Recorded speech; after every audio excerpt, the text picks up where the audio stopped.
जय हिंद साथियों, कैसे हैं आप सभी। होप करता हूं कि आप सभी ठीक होंगे, सेफ होंगे व सुरक्षित होंगे। जैसा कि आप सभी ने थंबनेल में देख लिया होगा कि आज हम सभी वर्ल्ड वॉर 3 के बारे में बात करने वाले हैं। दैट मीन्स कि इसका सीधा संबंध रूस और यूक्रेन में चल रहे इस समय जो कंट्रोवर्सी चल रही है या रूस और यूक्रेन का जो मामला है उसी से है। रूस के खिलाफ वर्तमान समय में नाटो के जितने भी सदस्य हैं यानी कि 30 देश रूस के खिलाफ इस समय खड़े हुए हैं, जो कि किसी भी समय रूस का और इन 30 देशों का युद्ध हो सकता है। तो जाहिर सी बात है कि इतना बड़ा युद्ध तो कुछ कंट्रीज जिनसे रूस भी मदद मांगेगा, नाटो भी मांगेगा, अमेरिका भी मांगेगा, मतलब ये कंप्लीटली वर्ल्ड वॉर 3 का रूप धारण कर लेंगे। और वाकई में रूस की और यूएसए की जो रूस का और यूएसए का जो ये युद्ध होगा वो तीसरा वर्ल्ड वॉर होगा, इससे कम नहीं होगा। तो ये जो पूरा डिटेलिंग है वर्ल्ड वॉर 3 के बारे में या रूस और यूक्रेन में हो रहे इस कॉन्फ्लिक्ट के बारे में, इसका आज के इस वीडियो में, मेरी ये वीडियो लेट से जरूर आई है लेकिन बिल्कुल डिटेल में एनालिसिस में करके आज आया हूं। शुरू से लेकर आज तक का एक भी पॉइंट जो इस मामले से रिलेटेड है आज छूटने वाला नहीं है इस वीडियो में। शुरू से लेकर लास्ट तक, क्यों रूस ने यूक्रेन पर कब्जा किया, क्यों यूएसए रूस पर हमला करना चाहता है, कहां कब्जा किया, कैसे हुआ, क्या हुआ, पूरा मामला अगर आज आपको इस वीडियो में नहीं मिला तो आप आज के बाद से मेरी वीडियो देखना बंद कर दीजिएगा। मतलब शुरू से लेकर अंत तक पूरा जो डिटेलिंग है आज आप इसी वीडियो में पाएंगे। तो ये मामला जो है, जैसा कि रसिया और यूक्रेन का जो मामला है, इसको समझने से पहले हम सभी को एक पॉइंट समझना होगा। बात है वर्ल्ड वॉर 2 की। मैं वहां से लेकर आज तक का पूरा घटना चक्र जब आप सभी समझेंगे तभी आपको यह घटना कंप्लीटली समझ में आएगी। तो बात है 1939 से 1945 तक यानी 1945 में चले द्वितीय विश्व युद्ध के दौरान, जिसमें विजयी जो देश रहे, मतलब जो जीते जो देश, उसमें से USA, USSR, France and Japan, ये 4 कंट्री जो है विजयी माने गए थे। यूएसएसआर वो 3 कंट्रीज ऑलरेडी साथ थे, यानी कि जापान, फ्रांस और यूएसए, ये 3 आपस में घने मित्र थे। ना चाहते हुए भी एसएसआर को इन लोगों ने अपना मित्र बनाया, यूएसएसआर को अपना मित्र वहां पर बनाया हुआ था। तभी जो द्वितीय विश्व युद्ध का समापन हुआ वो अमेरिका द्वारा हिरोशिमा और नागासाकी पर जो बम गिराए गए, जर्मनी के हिरोशिमा और नागासाकी पर जो परमाणु बम गिराए गए, इस वजह से रूस को लगा कि यार हम भी तो आपकी टीम में हैं, हम भी आपके दोस्त हैं, आपका साथ दे रहे हैं और आपने परमाणु बम बना डाला, ये दुनिया को पता नहीं। दूसरी चीज, आपने दाग भी दिया, उसे विस्फोट भी उसका कर दिया, ये भी मुझे नहीं बताया या मुझसे नहीं पूछा। तो यहां दोनों में कंट्रोवर्सी स्टार्ट होती है। बात समझ पा रहे हैं? मतलब बिल्कुल डिटेल एनालिसिस, वहां का मामला यहां से कैसे जुड़ा है आप आज आप सभी समझेंगे। तो उसी समय रूस के बीच में और यूएसए के बीच में कंट्रोवर्सी स्टार्ट हुई कि मुझसे आपने कुछ नहीं पूछा।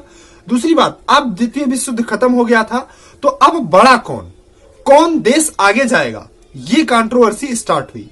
ये दोनों जो देश थे, एक रूस जो था वो साम्यवादी विचारधारा को फॉलो करता था, वहीं जो यूएसए था, जापान और फ्रांस, ये तीनों पूंजीवादी विचारधारा को फॉलो करते थे। पूंजीवादी विचारधारा में ये लोग अपने ढंग से आगे बढ़ रहे थे, रूस अपने ढंग से आगे बढ़ रहा था। दोनों के बीच में कंट्रोवर्सी होती रही। ये लोग आमने सामने खुद तो नहीं लड़े लेकिन दूसरे देशों में अपने लोगों को लड़वाते रहे, जहां इनके बीच में इसी युद्ध को नाम दिया गया शीत युद्ध, जो कि इन दोनों के बीच में ऑलरेडी चालू हो चुका था। इसी गंभीर समस्या को देखते हुए अमेरिका ने अपना एक संगठन बनाया जिसे उसने नाटो नाम दिया। कारण क्या था? अमेरिका ने कहा जितने भी पूंजीवादी विचारधारा को फॉलो करते हैं वो हमारे इस संगठन में आ जाएं। हम क्या करेंगे कि बदले में अगर उस देश पर जो हमारे नाटो में आ जाएगा, अगर उस देश पर किसी भी देश ने आक्रमण किया तो वो सीधा विरोधी अमेरिका का माना जाएगा। मतलब अमेरिका की सेना तुरंत उस कंट्री पर हमला करेगी जो नाटो के मेंबर्स पर हमला करेगा।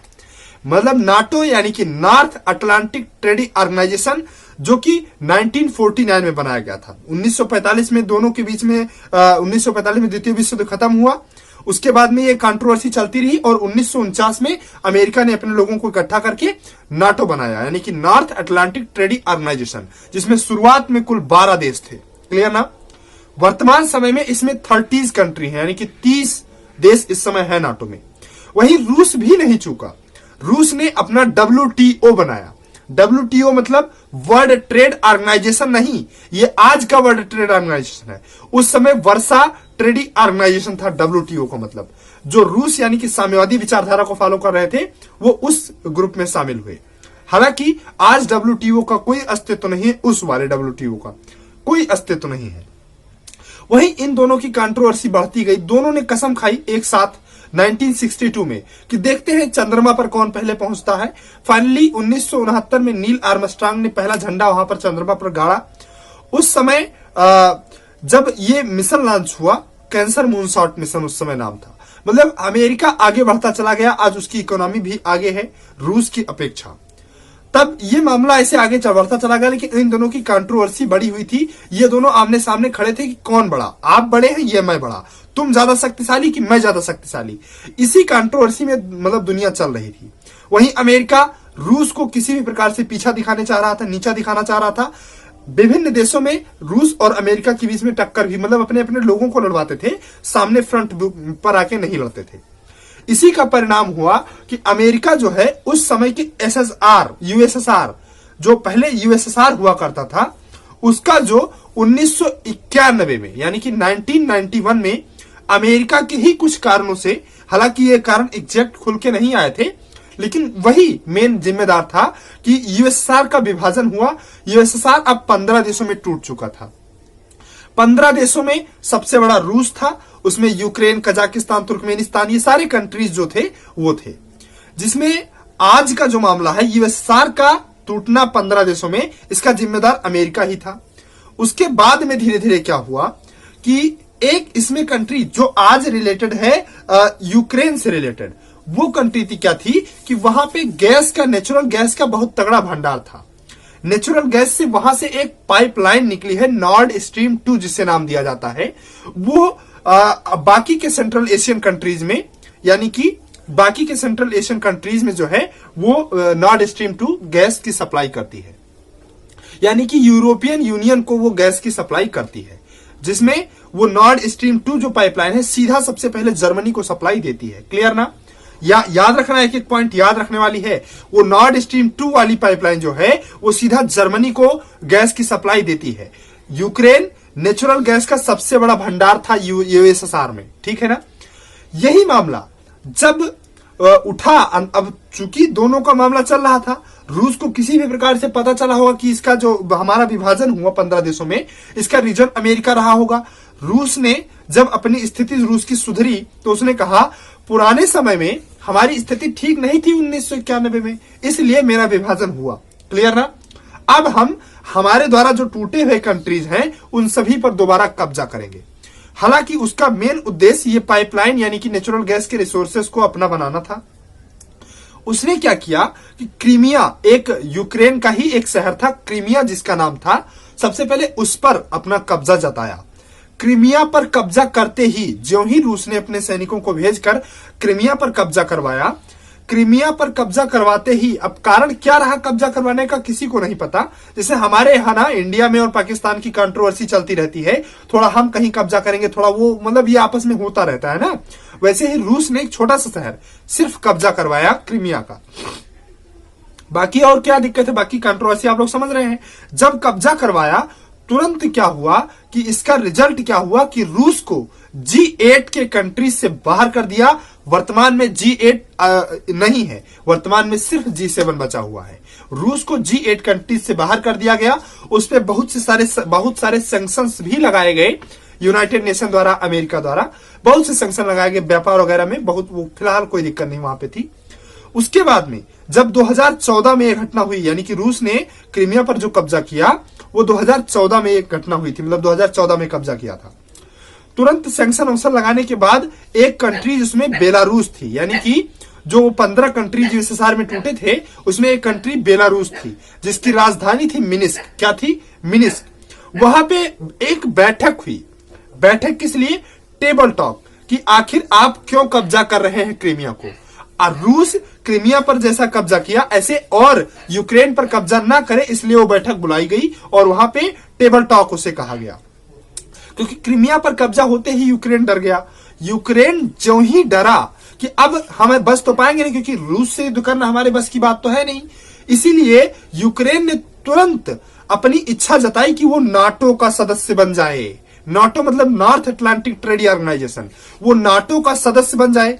चाल अमेरिका की भी यही थी कि अगर यूक्रेन हमारा सदस्य बनेगा, यानी कि नाटो का सदस्य बनेगा, तो अगर यूक्रेन पर रसिया हमला करता है तो नाटो के मेंबर्स को बचाने की रिस्पांसिबिलिटी अमेरिका की है, तो हम तुरंत बाकी की 30 कंट्री भी हमला करेंगे।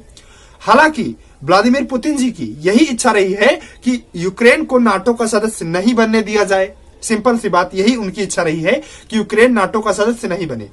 तो वहां पे यानी कि जो बेलारूस में बैठक हुई 2014 में, उसमें एक एग्रीमेंट किया गया जिसे मिन्स्क एग्रीमेंट नाम दिया गया। उस एग्रीमेंट में क्या हुआ कि दो और सेपरेटिस्ट यानी कि यूक्रेन में कुछ रूस के किनारे वाले जो हिस्से थे, उसमें एक जगह थी जिसका नाम था उसमें डोनबास रीजन, उसमें ईस्टर्न यूक्रेन जो है उसमें डोनबास रीजन एक जगह है जहां के लोग रसिया के समर्थक हैं, मतलब वो रूस को सपोर्ट करते हैं और रूस में ही रहना चाहते हैं। उन्हें सेपरेटिस्ट कहा जाता है। इसीलिए रसिया का ऑटोमेटिकली वहां पे कब्जा है, क्योंकि वो लोग रसिया के साथ हैं। यूक्रेन का मतलब क्षेत्र है, एरिया है, लेकिन वो लोग रूस के साथ हैं। अब इसमें जब बात हुई मिन्स्क एग्रीमेंट में होना शुरू हुई, तो उन्होंने कहा अपने लोगों को यहां भड़काया। तो व्लादिमीर पुतिन जी ने कहा कि देखिए, हम वहां पर किसी भी प्रकार से इन्वॉल्व नहीं है, वो हमारे समर्थक हैं, ना कि हम उसमें पार्टी हैं। तो वहां एक प्रकार से मान लीजिए इनका कब्जा है। तो इस प्रकार से जब मिन्स्क एग्रीमेंट हुआ तो उसमें क्या कहा गया कि आपने क्रीमिया पर कब्जा किया, ऐसी घटना आप दोबारा नहीं करेंगे, मतलब किसी भी कंट्री पर कब्जा नहीं करेंगे। रूस ने कहा चलिए ठीक है।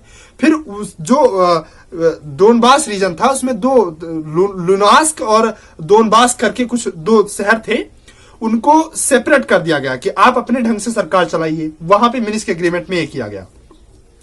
फिलहाल आज भी मिन्स्क एग्रीमेंट, रूस कहता है कि हम मिन्स्क एग्रीमेंट को नहीं मानते हैं, हम अपने ढंग से अब काम करेंगे। क्योंकि रूस द्वारा अब यूक्रेन को पूर्ण रूप से घेर लिया गया है। इस समय विश्व युद्ध की स्थिति बहुत ही तगड़ी बनी हुई है। रूस का सिर्फ एक ही कहना है कि हम यूक्रेन को अमेरिका के साथ नहीं जाने देंगे, यानी कि नाटो में नहीं सम्मिलित होने देंगे। और यूक्रेन बेचारा डरा हुआ है कि कहीं रसिया हम पर न कब्जा कर ले, इसलिए वो नाटो का सदस्य बनना भी चाहता है। फिलहाल अभी यूक्रेन द्वारा ऐसी कोई इच्छा नहीं जताई दी गई है, नहीं तो अमेरिका तो उसको तुरंत अपने में ले ही लेता। मिन्स्क एग्रीमेंट कंट्रोवर्सी वहां पे खत्म नहीं हुई, मतलब मिन्स्क एग्रीमेंट को किसी ने नहीं मारा। इस समय वही विवाद, यानी कि रसिया और यूक्रेन का यही जो मामला था, ये पूरा जो डिटेल में एक्सप्लेनेशन था, आप सभी समझ रहे होंगे कि क्या था। यही मामला इस समय बहुत ही जोड़ पकड़े हुए है। ये मामला इस प्रकार से पकड़े हुए है कि दिसंबर 2021 में जो ये हमारे थे, क्या नाम है इनका, जो बाइडेन जी, इन्होंने व्लादिमीर पुतिन जी से बात की। क्या बात की कि देखिए सर, आप जो है यूक्रेन को कब्जे में नहीं लेंगे या यूक्रेन पर आप आक्रमण नहीं करेंगे, नहीं तो आपके लिए ठीक नहीं होगा। मतलब एक प्रकार से बाइडेन जी ने धमकी दी, डिलीवर की धमकी। न्यूयॉर्क टाइम ने भी इस बात को कहा। तो दूसरी तरफ अमेरिका, पुतिन जी ने क्या कहा कि देखिए, आप यूक्रेन को नाटो में लेने की जिद छोड़ दीजिए, आप यूक्रेन को नाटो में नहीं लेंगे। वहीं दूसरी तरफ शी जिनपिंग जी ने कहा कि आप ताइवान के मामले में कुछ मत बोलिए, नहीं तो आपके लिए ठीक नहीं होगा। मतलब दो लोग धमकी सीधा बाइडेन जी को दे रहे हैं, एक पुतिन जी, एक शी जिनपिंग जी, कि आप, वो कह रहा है आप ताइवान के मामले मत बोलिए, इधर पुतिन जी कह रहे हैं कि आप जो है नाटो में मत लीजिए यूक्रेन को। तो ये मामला कंट्रोवर्सी अंततः चलती रही। वो दूसरी बात उन्होंने कहा कि आपका जो ये यूक्रेन से जो नॉर्ड स्ट्रीम 2 पाइप लाइन आ रही है, ये जो है हम मतलब बंद करवा देंगे। तो फिर पुतिन जी ने कहा कि आप जर्मनी से तो पूछ लीजिए कि क्या वो ये गैस नहीं चाहती है, जर्मनी से तो पूछिए। मतलब वही जर्मनी, क्योंकि नॉर्ड स्ट्रीम 2 पाइपलाइन जो है जर्मनी जाती है यूक्रेन से, तो तुरंत क्रीमिया से जाती है, और क्रीमिया पर इस समय रूस का कब्जा है। तो तुरंत जो है पुतिन जी ने क्या कहा कि आप जर्मनी से पूछिए। और जो ही पुतिन जी की और जो बाइडेन जी की बात खत्म हुई, त्यों ही बाइडेन जी ने फिर जर्मनी से बात की और अपने नाटो के मेंबर जैसे यूके, फ्रांस वगैरह सबसे बात की। फिर जर्मनी ने क्या कहा कि देखिए सर, ऐसा है कि हमें रसिया जो है सस्ती गैस दे रहा है और दे रहा है तो हम वहां से गैस लेंगे, वो हम रोक नहीं सकते हैं। इसका रिजल्ट क्या हुआ कि रूस जो है इस समय ये तनातनी बहुत ज्यादा बढ़ गई है। इस समय प्रेजेंट टाइम का हाल क्या है आप सभी समझिए कि फ्रांस ने रूस से वार्ता की, असफल हुई। वहीं यूके ने रसिया से वार्ता की, बातचीत की, इस मामले को सुलटाने के बाद मामला किया, असफल रहा। विदेश मंत्री दोनों कंट्री के यानी कि यूएसए के और रसिया के आपस में बात किए, असफल हुआ। स्वयं जो बाइडेन जी और पुतिन जी बात किए, कोई फायदा नहीं निकला। मतलब ये टोटल सारी वार्ताएं इस समय विफल हो चुकी हैं। अब सीधा युद्ध का मामला सिम गया है। सिंपल बात, रूस ने सभी तरफ से घेर लिया है यूक्रेन को। सिर्फ एक रास्ता, यूक्रेन के नागरिक अगर कहीं जाना चाहते हैं तो सिर्फ उनके पास पोलैंड जाने का रास्ता है, वो पोलैंड जा सकते हैं। बाकी सभी तरफ से रूस ने अपनी सेना लगा दी है और यूक्रेन को घेर लिया है। वहीं दूसरी तरफ अमेरिका ने अपनी सेना जो है, यूएसए ने अपनी सेना या नाटो की सेना इस समय यूक्रेन में आ चुकी है। हथियार सप्लाई सारे मतलब जो वेपन्स वगैरह हैं वो यूक्रेन में आ चुके हैं। इस समय दोनों कंट्री जो है युद्ध के मैदान में खड़े हुए हैं। यूएसए की जो ट्रेवल एडवाइजरी है उसने अपने देश के कंट्रीमैन है, मतलब जो उसके देश के यानी कि यूएसए के जो नागरिक हैं जो कि यूक्रेन में हैं, उन सभी से कह दिया है कि आप सभी चाहे प्राइवेट अथवा गवर्नमेंटल रास्ते से आप सभी तुरंत निकल के और अपने देश यूएसए वापस आ जाइए, क्योंकि वहां युद्ध होने वाला है। जिस प्रकार से अगर ऐसा हुआ कि अपने नागरिकों को यूएसए को अपने नागरिकों को यूक्रेन से निकालने के लिए अगर सेना भेजनी पड़ी तो मतलब यह वर्ल्ड वॉर 3 का आगाज होगा। यह बाइडेन जी ने स्वयं बोला है, अपने मुंह से बोला है कि अगर हमें यूक्रेन में से अपने सैनिकों को अपने नागरिकों को निकालने के लिए सेना भेजनी पड़ी तो यह वर्ल्ड वॉर 3 का आगाज होगा। बात समझ पा रहे हैं? तो ये जो पूरा कॉन्फ्लिक्ट था, इसमें मेरे हिसाब से तो कुछ बचा नहीं है कि आप लोगों को समझें। पूरा जो मैटर था समझ चुके हैं। लगभग जितने भी मतलब पूरे तरीके इसको यूक्रेन को घेर लिया गया है। पोलैंड ने अपने 1000 ट्रूप्स, एक ट्रूप्स में लगभग 25 से 30 सैनिक होते हैं, पोलैंड के बॉर्डर पर लगा दिया है, क्योंकि यूक्रेन के जो भी व्यक्ति भाग के जाएंगे पोलैंड, उनको वहां पे सेव किया जाएगा। ये पोलैंड ने अपने 1000 ट्रूप्स लगा दिए हैं। अमेरिका के सैनिक आ चुके हैं, अमेरिका के विफन आ चुके हैं। युद्ध शुरू हो सकता है, ना भी हो सकता है, ये आने वाले समय में हम लोग देखेंगे। फिलहाल ये जो इतना बड़ा मामला चल रहा था, ये इतना डिटेल में एनालिसिस में करके आया और आप सभी को समझाया। इसमें कुछ नहीं बताया। अगर आपके दिमाग में कोई क्वेश्चन होगा तो जरूर कमेंट सेक्शन में बताइएगा, मैं उसका रिप्लाई आप सभी को कमेंट सेक्शन में ही देने का प्रयास करूंगा। मिलते हैं किसी नेक्स्ट वीडियो में ऐसी इंटरेस्टिंग टॉपिक को लेकर। तब तक के लिए आप सभी को जय हिंद।